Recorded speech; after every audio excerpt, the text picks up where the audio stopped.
Okay, now, we have broke down 5 of the tribes, and we made a statement that the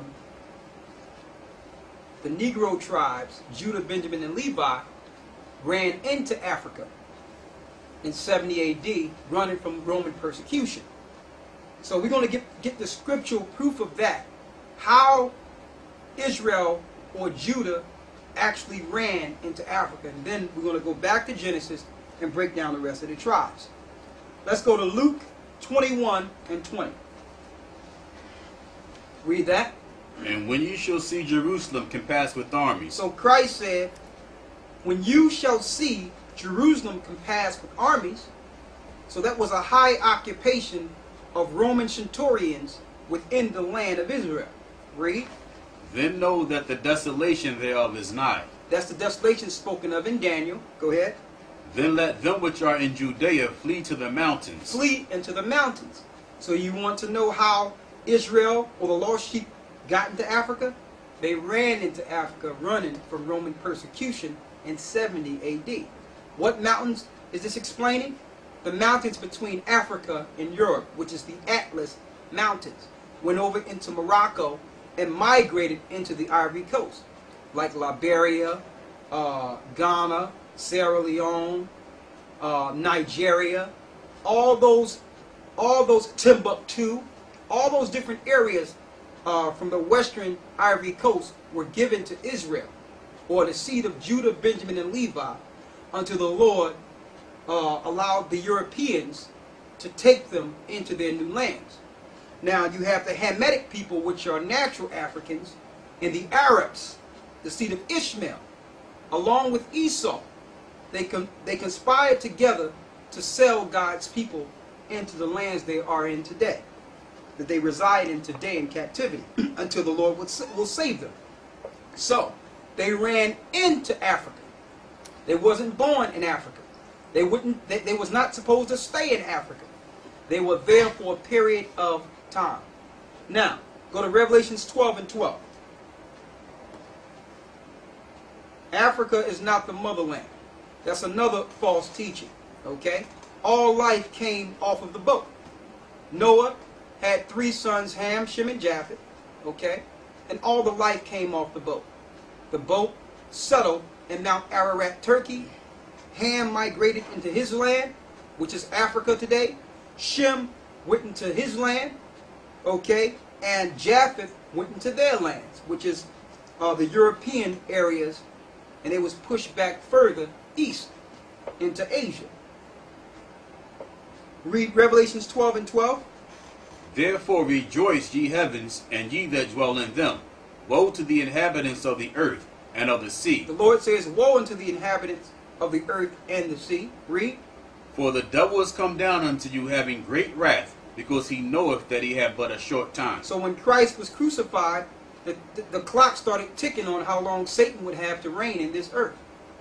So through that short time, he started persecuting Christ's people, starting in 70 AD. Read. And when the dragon saw that he was cast unto the earth, he persecuted the woman which brought forth the man-child. Who was the woman that brought forth Christ? Israel. That's the woman. Read. And to the woman were given 2 wings of a great eagle, that she might fly into the wilderness. She flew into the wilderness.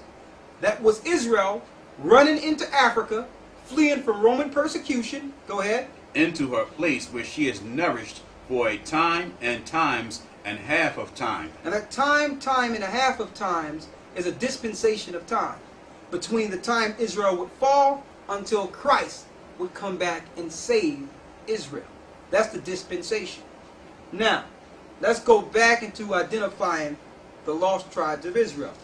We've identified Reuben, which is the Seminole Indians and the Aborigines of Australia.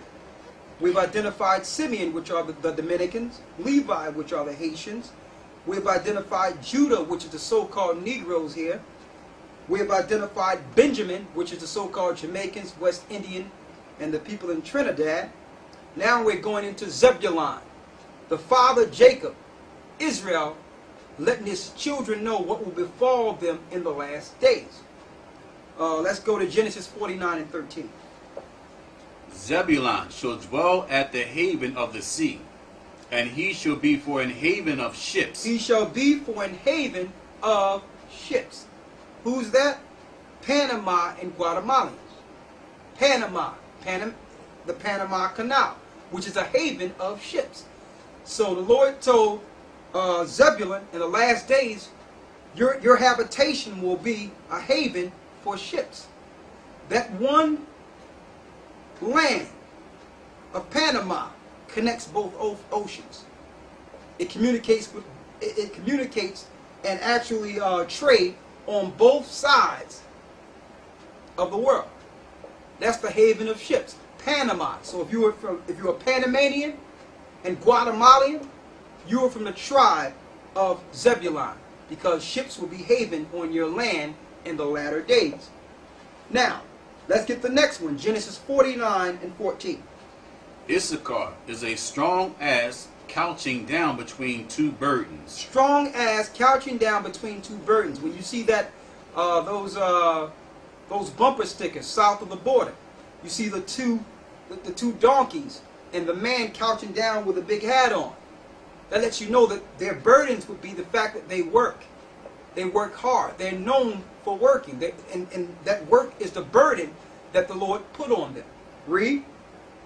And he saw that rest was good. That rest is the fiesta that the Mexicans have every noon, which is called rest. Go ahead. And the land that it was pleasant. And the land that it was pleasant. A very fertile land the Mexicans hold today. And all the other people in the earth, the heathens, use that land for their own gain.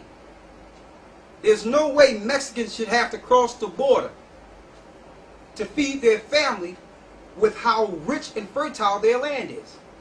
The other nations have taken advantage of Issachar and made them poor, fulfilling this prophecy to let you know that they'll be like an ass couched between two asses or burdens or donkeys. They'll have to work with the sweat of their brow to make anything, even though they have a fruitful land. Go to Deuteronomy 33 and 18 and 19. So who is Issachar? The Mexicans today.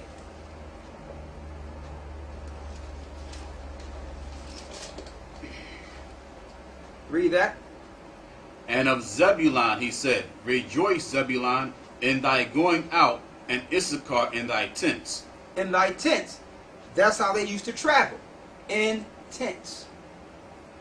All the Indian tribes over here used to travel in teepees or tents, or what the scriptures call in the Old Testament booths.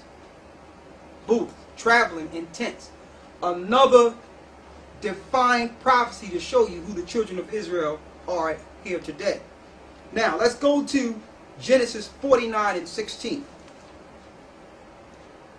Dan shall judge his people as one of the tribes of Israel. Dan shall judge his people as one of the tribes of Israel. Now we know that Dan was the smallest of all the tribes of Israel. Dan was small. They had a little place next to Mount Seir. We found out through research, and we're going to make a whole tape on this to prove what we're showing here, that Dan ended up becoming the Herites and set up a Sanhedrin to judge God's people. So Dan made an agreement with Esau and Satan for the priesthood.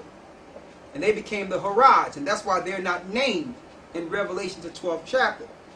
Dan started dealing with evil, witchcraft, and they linked their seed with Esau. Get Judges 18 and 1. More proof on Dan. It says, Dan shall judge as one of the tribes of Israel. And we know Dan was not given